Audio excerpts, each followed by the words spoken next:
بسم اللہ الرحمن الرحیم۔ آج کا وظیفہ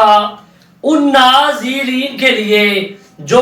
جنات کی وجہ سے بہت پریشان ہے، یعنی کہ اگر کسی کے گھر میں یا کسی شخص میں، کسی مرد میں، کسی عورت میں، کسی بچے میں عذاب کا بسیرا ہو جانا، تو ایسے شخصیت کے لیے لاجواب اور مجرب بہت ہی کامیاب اور پاورفل وظیفہ، صرف اور صرف ایک چھوٹی سی آیت اور چھوٹا سا وظیفہ کر لیں، انشاءاللہ جتنے پرانے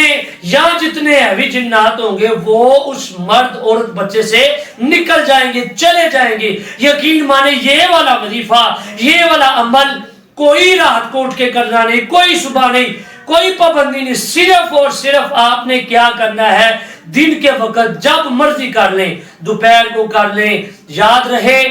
سورج ڈھلنے سے پہلے مغرب کی اذان ہونے سے پہلے یہ والا وظیفہ، یہ والا عمل آپ ایک بار کر لیں، انشاءاللہ اس مرد کو، اس عورت اور اس بچے کو جس میں جنات کا عذاب کا بسیرا ہے، آتے ہیں دورے پر جانا، الٹی سیدھی حرکت کرنا، مارنا، گھر کے نقصانات کرنا، برتن توڑنا، چیزیں توڑنا، تو ایسے بے قابو کو قابو کرنے کے لیے یہ والا وظیفہ آپ نے کیا کرنا ہے، کوئی میٹھی چیز لے لیں یا پانی کا گلاس پانی بھر کر اپنے سامنے رکھ لیں۔ آپ نے کیا کرنا ہے کہ 11 مرتبہ آیت الکرسی پڑھنی ہے، 11 مرتبہ آیت الکرسی پڑھ کر اس پانی پہ پھونک مار دیں، اور 7 مرتبہ درود پاک، 7 مرتبہ درود ابراہیمی پڑھ کر آپ نے کیا کرنا ہے، صرف اور صرف